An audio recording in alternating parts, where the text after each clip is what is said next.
नमस्कार बच्चों, आज हम चैप्टर नंबर 6 अब कहाँ दूसरों के दुख में दुखी होने वाले पाठ का अंतिम भाग देखेंगे।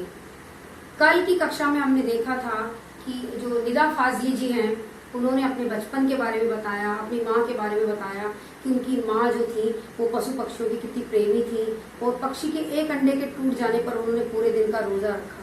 साथ ही उन्होंने अपने बच्चे को ये भी सिखाया कि पेड़ पौधों की देखभाल किस तरह से की जाती है और पशु पक्षियों के साथ प्रेम रखना कितना आवश्यक है। साथ ही उन्होंने प्रकृति से प्रेम करना भी अपने बच्चे को सिखाया कि नदी के पास जाओ तो उसे सलाम किया करो। लेखक अब बड़ा हो चुका है और कर्म क्षेत्र के रूप में उसने मुंबई को चुना है। अब वो मुंबई में आकर रहने लगा है। लेखक ने ग्वालियर से लेकर ग्वालियर से मुंबई तक के अपने सफर में, इस दूरी में बहुत कुछ परिवर्तन पाया। लेखक जहाँ मुंबई में वर्सोवा में रह रहा था वहाँ काफी दूर तक घने जंगल थे, जहाँ बहुत से पशु पक्षी रहा करते थे, समंदर थे, किंतु अब वहाँ सब जगह मल्टी स्टोरी बिल्डिंगें बन चुकी हैं। बेचारे पशु पक्षी कहाँ गए? कुछ की तो प्रजाति खत्म हो गई और कुछ इधर उधर चले गए और कुछ ने लोगों की बस्तियों के आसपास ही डेरा डाल दिया। लेखक के बंगले के मचान पर भी दो कबूतरों ने अपना घोंसला बना लिया था और क्यों न बनाए, वो उनका भी अधिकार है, वो उनका भी घर था। लेखक के घर बार बार कबूतर आया जाया करते। कबूतरों ने घोंसले में कुछ अंडे दे दिए थे जिनसे छोटे कबूतर निकल गए थे और बड़े कबूतर बार बार दाना लेने के लिए घर से बाहर जाते, दाना लेकर आते। उनके आने जाने से बड़ी ही परेशानी का सामना करना पड़ता। कबूतर बार बार आते जाते तो घर में गंदगी फैला देते, कभी लाइब्रेरी में घुस जाते, किताबों को छेड़ते, कभी मिर्जा गालिब की किताबों को नीचे गिरा देते। बहुत सारी चीजों की परेशानियों का सामना लेखक और उसकी पत्नी को करना पड़ा। किंतु लेखक को इसमें कुछ भी बुरा नहीं लगता था, वो सब कुछ सहन कर रहा था। किंतु एक दिन परेशान हो घर की गंदगी को देखते हुए लेखक की पत्नी ने कबूतरों के आने जाने वाले रास्ते पर एक जाली लगा दी। लेखक ने उस बात को महसूस किया कि एक तरफ तो उसकी माँ थी जिसके हाथ से एक अंडा टूट जाने पर उसने पछतावे के रूप में पूरे दिन का रोजा रखा, किंतु वहीं उसने परिवर्तन महसूस किया कि लेखक की पत्नी थी जिसने कबूतरों के आने के रास्ते को ही बंद कर दिया था। यानी इस दुनिया में अब ऐसे लोग नहीं हैं जो दूसरों के साथ प्रेम करें तो दूसरों के दुख में दुखी होते हो।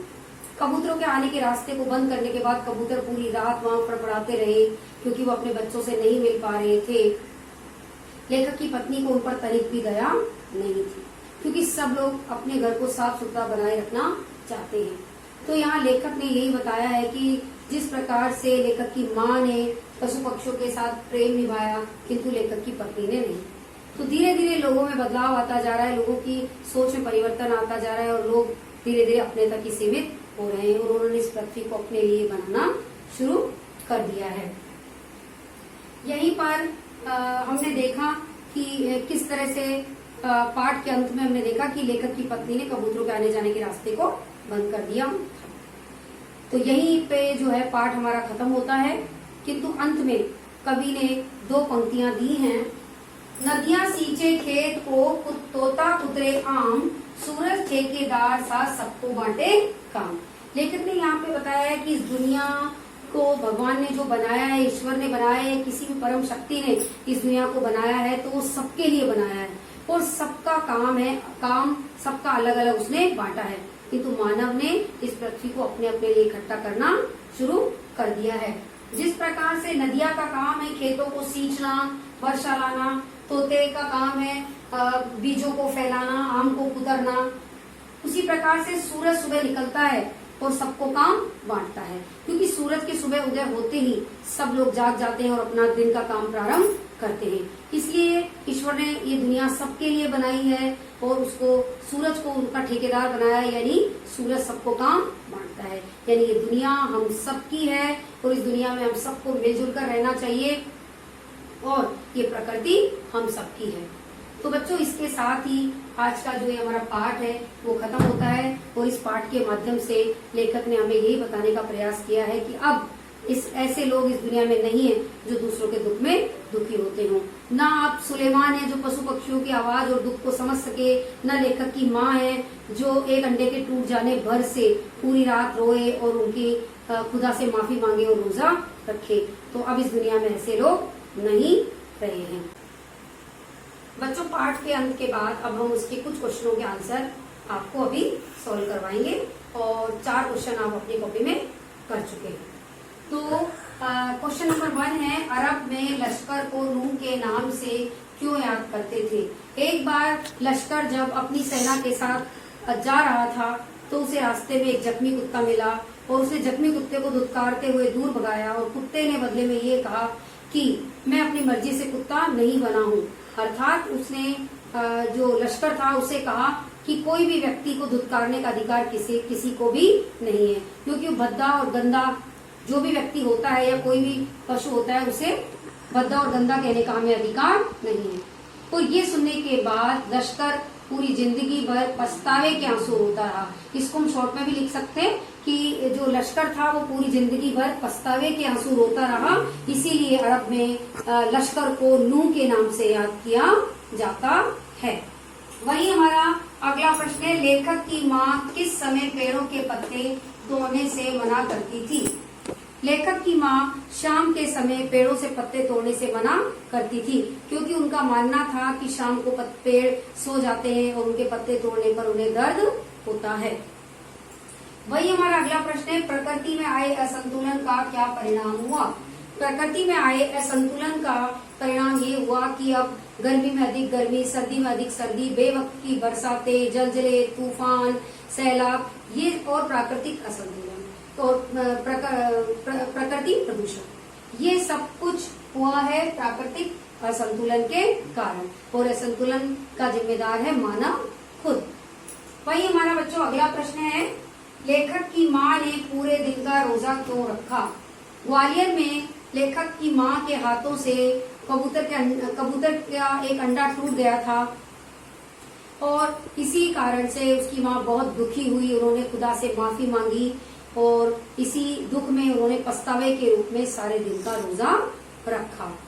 तो वही बच्चों अगला प्रश्न है, लेखक ने ग्वालियर से मुंबई तक किन किन बदलावों को महसूस किया, स्पष्ट कीजिए। लेखक ने ग्वालियर से मुंबई तक काफी सारे बदलावों को महसूस किया। ग्वालियर, जब लेखक ग्वालियर में रहता था, उसका बचपन ग्वालियर में बीता था, वहाँ लोगों का रहन सहन बिल्कुल अलग था। लोग संयुक्त परिवारों में रहा करते थे, मकान बहुत बड़े बड़े थे और सब लोग मिलजुल के रहा करते थे। यहाँ तक कि उसके खुद के घर में लोगों के साथ साथ पशु पक्षियों के साथ भी प्रेम किया जाता था। किंतु मुंबई में उसने सब कुछ बदला हुआ पाया। मकान जहाँ डिब्बे नुमा थे, लोगों को एक दूसरे की किसी की कोई परवाह नहीं थी। जंगलों को सुखाकर जलाकर वहाँ पर मकान बना दिए गए थे, पशु पक्षियों को बेघर कर दिया गया था। तो लेखक ने ग्वालियर से मुंबई तक में इन सारे बदलावों को महसूस किया और देखा कि जो लोग हैं वो दिन प्रतिदिन स्वार्थी होते जा रहे हैं, वो सब कुछ अपने लिए समेटना चाहते हैं। वही बच्चों हमारा अगला प्रश्न है, डेरा डालने से आप क्या समझते हैं? पाठ के आधार पर आपको स्पष्ट करना है। डेरा डालने का अर्थ है कब्जा करना। जब लोगों ने जंगलों को जलाकर मकान बनाना शुरू किया तो वहां से बेचारे परिंदे और पशु पक्षी कहाँ गए?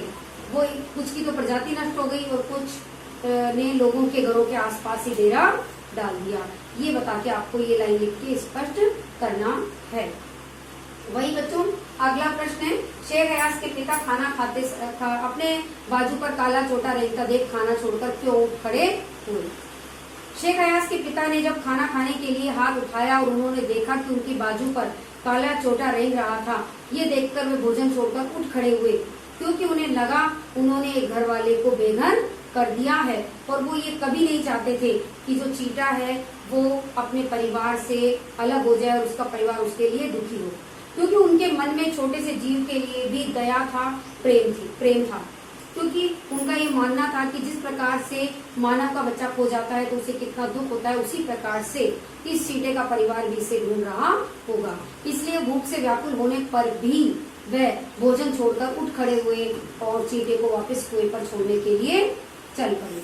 तो बच्चों आज हमने इसके 25 से 30 शब्दों वाले सभी प्रश्न देख लिए हैं। इसमें करीबन 7 क्वेश्चंस हैं जिन्हें आपको अपने होमवर्क कॉपी में करना है। 4 क्वेश्चन आप पहले कर चुके हैं और बाकी के 7 क्वेश्चंस आपको आगे करना है।